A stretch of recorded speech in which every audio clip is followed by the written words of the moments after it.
Hello, welcome to the channel. Hair analysis has no end. ठीक है, अभी देखते हैं हम क्या कल का सेशन रहा है। अराउंड कल का एग्ज़िट जो है मेरा अराउंड ये पॉइंट पे हो गया था शायद से कहीं, कि ये पॉइंट पे कहीं मैं एग्ज़िट हो गया था और उसके बाद इंस्टेंटली मार्केट गैप फिल करने चला गया। तो ठीक है, कोई बात नहीं, बैड पोजीशंस आप बोल सकते हो जैसा भी होगा एक्चुअली, क्योंकि यहाँ पर ट्रेड्स जो बनना था वो स्क्रीन के ऊपर ही होना चाहिए था, ये हल्के ऊपर। मैं यहाँ तक मैं होल्ड कर रहा था, बट ड्यू टू मैंने यहाँ पे ट्रेल कर दिया था, क्योंकि मुझे लग रहा था कि जब प्राइस एक्शन यहाँ पे फॉर्म हुआ तो मार्केट यहाँ से ऊपर चला जाएगा डायरेक्टली। बट मेरे माइंड में कहीं ना कहीं था कि ये लेटर हाफ में ऐसा होगा। ठीक है, ऑल दो यहाँ पे काफ़ी अच्छा दिख रहा था, इसीलिए मैंने बुक किया था कॉल को। और उसके बाद समवेयर यहाँ पे मुझे लॉसेस हुए थे, और इंस्टेंटली रिवर्स कर गया था। शायद से मैं देखना चाहूँगा एक बार उसको। शायद इधर कहीं होगा, आप देखोगे तो। ये कौन है? हाँ, आई डोंट नो, लाइक ये कौन है? पुट है ना? शायद से मैंने यहाँ टॉप पे ही ये बुक कर दिया था। मेरे को कोई आइडिया। ओके, ये तो वो है फायर से सॉरी।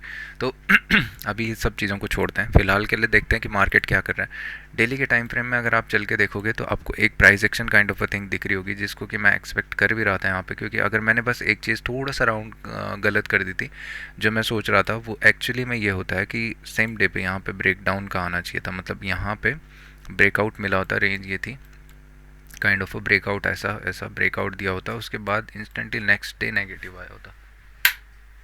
ओके,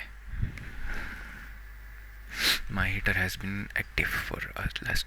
ऐसा प्राइस पैटर्न मैं क्यों बोल रहा हूँ, क्योंकि मुझे ये कैंडल में थोड़ा सा डाउट था, सॉरी ये कैंडल पे, और मैं थोड़ा सा लॉस्ट हो गया कहीं ना कहीं। तो अभी मार्केट की कंडीशन को देखेंगे, तो यहाँ पे से आपको दिखेगा कि क्लियरली एक सपोर्ट पे से बाइंग तो दिख रही है। स्टिल ये लेवल कहीं ना कहीं होल्ड करता हुआ दिख रहा है अपने आप को। अगर मार्केट इस रीजन के ऊपर अभी निकलना स्टार्ट करता है, वीकली में तो एक्चुअली शायद से इस कैंडल की हाई के ऊपर है।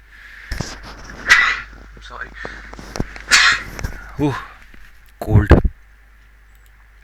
बट डेली के अकॉर्डिंगली अभी देखेंगे तो काफ़ी अच्छा दिख रहा है प्राइस, इस लेवल को होल्ड करता हुआ दिख रहा है, तो एक बाइंग की अपॉर्चुनिटी हमें देखने को मिल सकती है।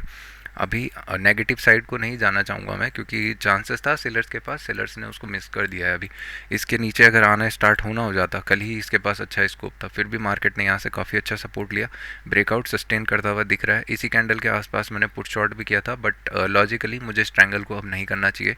इसके अगेंस्ट में मुझे लॉजिकली ट्रेड लेने चाहिए, ज़्यादा बेटर होगा। जितना मैं स्ट्रैंगल्स को होल्ड कर रहा हूँ उससे ज़्यादा तो मैं इनको आराम से पेशेंसली रख सकता हूँ, क्योंकि इसके पास से काफ़ी अच्छा स्कोप दिख भी रहा था। अगर ये डे ऑलमोस्ट यहाँ पे क्रॉस हो जाता तो एक ट्रेड यहाँ पे भी था गैप फिलिंग के लिए, ये काफ़ी सारे लोगों ने शायद से किया भी होगा। बट अगर अभी देखेंगे तो अभी हमको सिंपल दिख रहा है, मार्केट कहीं ना कहीं अपने आप को होल्ड कर रहा है इस रीजन में। लास्ट आवर देखेंगे, लास्ट सेकेंड हाफ जो है होल्ड किया हुआ है। तो एक सिंपल सा आज एक्सपायरी है, अगर मार्केट समवेयर इस रीजन को खुल के ब्रेक करता हुआ दिखता है तो मैं ऑप्शन बाइंग करना प्रीफर करूंगा। और मेरे लिए जो टारगेट होंगे वो ऑब्वियसली रहेंगे 25 शायद से 150। एक सेकेंड ना, ये रीजन मेरे लिए टारगेट होने वाला है, ये 25 160 200, ये सब रीजन मेरे लिए टारगेट होने वाले हैं, क्योंकि अभी थोड़ा फ्रेश सेलिंग जोन है, यहाँ पे से सेल आया हुआ था, तो कहीं ना कहीं मार्केट यहाँ तक जाने का अटैम्प्ट कर सकता है। अगर स्टिल मार्केट गैप डाउन खुलता है मान लो इस रीजन में कहीं पे, तो फिर कोई फ़ायदा नहीं है, मैं वेट करना चाहूँगा, क्योंकि दोनों तरफ का मूव फिर से आ सकता है, अनलेस एंड अनटिल मार्केट किसी साइड को एक क्लोजिंग दे दे। स्ट्रैंगल तो मैं नहीं बनाने वाला। हाँ, अगर इस बीच में कुछ स्कैल्पिंग दिखती है तो मैं 2 ट्रेड स्कैल्पिंग के प्रीफर करूँगा, और मेरा टारगेट 1:1 का रहेगा सिंपल। अगर यहाँ से नीचे भी आएगा तो भी मैं 1:1 ही रखूँगा, और अगर यहाँ पे कुछ मुझे ब्रेक डाउन दिख जाता है जैसे कि मैं कल के लिए सोच रहा था, तो तब जाके मैं इस रेंज के लिए देखने वाला हूँ। बट स्टिल थोड़ा सा मुझे लग नहीं रहा, क्योंकि अगर इसको ब्रेकआउट फेलियर होना था तो इसके पास कल एक अच्छा स्कोप था, ये होल्ड कर गया है तो अच्छा दिख रहा है। अगर गैप अप खुल जाता है तो फिर थोड़ा सा डाउटफुल सिनारी हो जाएगा। अगर मार्केट यहाँ नीचे की तरफ को पुश होता है एक गैप फिलिंग या नेगेटिव साइड को, उसके बाद कहीं प्राइस एक्शन बनाता है तो ऊपर की तरफ को पुल करना चाहेंगे। हो सकता है कि मार्केट एक डोजी काइंड ऑफ डे में क्लोज हो जाए, क्योंकि देखेंगे तो गैप अप ऊपर ज़्यादा गया नहीं, ठीक है, जिस लेवल पे था उसके आसपास ही पड़ा रहा, बट उसके बाद गैप डाउन तो कहीं ना कहीं उसके अगेंस्ट में। तो फिलहाल मार्केट क्या कर रहा है, अगर हम वीकली में चल के देखेंगे तो इसी चीज़ की मैं बात कर रहा था कि डायरेक्शन क्लियर ना होने की वजह से ना एक strangle kind of a thing दिख रही है, कि वीकली में किसी ने क्या किया होगा, लोगों ने अभी जो भी होंगे यहाँ ऊपर से कॉल और यहाँ नीचे से पुट शॉर्ट कर दिए होंगे, और इसके बीच में मार्केट अभी स्ट्रैंगल होने के चांसेस बहुत ज़्यादा है। बट हम ऐसा नहीं कर सकते, क्योंकि हम चपड़गंजू नहीं हैं, बट हम स्टॉप लॉस इतना बड़ा नहीं दे सकते हैं। अगर हम निफ्टी बैंक में चल के देखेंगे तो ये काफ़ी प्यारा था कल, इसमें काफ़ी प्यारे प्यारे ट्रेड्स मिस हुए थे। मिस तो क्या, मैं इसमें ट्रेड ही नहीं करता हूँ, बट बहुत प्यारे प्यारे इसमें ट्रेड थे और ये काफ़ी अच्छे से ऊपर भी गया। पहले एक एम यहाँ पे मिल गया था 1 मिनट में गैप के अराउंड, उसके बाद नीचे की तरफ को पुश हुआ। कुछ ना कुछ तो 200-300 पॉइंट इसमें अच्छे दिखे थे। उसके बाद अगर यहाँ भी देखेंगे तो ऊपर की तरफ को जो ये रेजिस्टेंस एरिया है मल्टीपल टेस्टेड हो रखा है, कई बार टेस्ट कर चुके हैं, अब जाके यहाँ पे होल्ड कर रहा है। तो ईजिली अगर ये एक बार भी क्रॉस करता है तो मुझे ब्रेकआउट करता हुआ ये दिख जाएगा और इसमें कंफर्मेशन के लिए भी मुझे ज़रूरत नहीं है। मार्केट ट्राई आउट करेगा 59,900 या 60,000 लेवल के आसपास पहुँचने का, और अगर इस रीजन में पहुँचता है तो एक और बार बायर्स इसमें इंटरेस्टेड रहेंगे क्योंकि फ्रेश सेलर्स को भी हरा के अभी हम बैठे हुए हैं।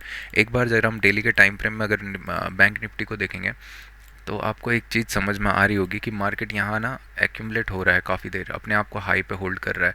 तो जितना देर ये होल्ड करेगा उतना अच्छा मोमेंटम ऊपर की तरफ को पुल होता हुआ हमें दिख जाएगा। करंट कंडीशन में थोड़ा सा डाउटफुल है यहाँ से कि इतना बड़ा बाइंग आया, बट स्टिल पॉजिटिव साइन है। यहाँ से मार्केट हो सकता है कि कंटिन्यू ऊपर की तरफ को पुल करे, थोड़ा ब्रेक करने के बाद फिर ऊपर पुल करता हुआ हमें दिख जाए। तो यही हमारे लिए सिंपल सी चीज़ रहेगी, इसके अलावा इतना कुछ खास तो है नहीं। अभी वेट करते हैं, आज एक्सपायरी है तो काफ़ी इंपॉर्टेंट होने वाला है। और जो मैं ये बोल रहा था, एक्सिस बैंक इसने एक ट्रेड नहीं दिया है एक्चुअली, में वीकली हाई क्रॉस नहीं किया। हिंडाल्को ने दिया है, बट हिंडाल्को में मैं वेट करना चाह रहा था किसी ऐसी कैंडल का। अब इसका हाई अगर क्रॉस होता है तो ये काफ़ी बेटर रहेगा, एक स्टॉप लॉस का प्लेस भी मिल चुका है हमें। और इसके बाद अगर ग्रेसिम देखेंगे तो ग्रेसिम ने एक एक्चुअली में दिया था, बट थोड़ा सा नेगेटिव आ रहा है। नो प्रॉब्लम, नो प्रॉब्लम, यहाँ पे स्टॉप लॉस भी काफ़ी बड़ा है। मैं चाहूँगा कि मार्केट इसी रीजन से दोबारा U turn type of thing ले, क्योंकि यहाँ से सपोर्ट उठाते हुए। बट हिंडाल्को काफ़ी अच्छा दिख रहा है, हिंडाल्को में एक पॉज भी हमें दिख चुका है। अगर उसके ऊपर हमें जाता हुआ दिख जाए तो हम स्टॉप लॉस कहीं ना कहीं नीचे रख सकते हैं इस रीजन में। तो एनालिसिस को मैं एंड करता हूँ यहाँ पे ही। मैं नहीं चाहता कि मार्केट सेशन में मैं एनालिसिस करूँ, उसके बाद मैं देखता हूँ अगर क्या मार्केट ओपनिंग देता है। Thank you so much, have a nice trading session, have a nice day.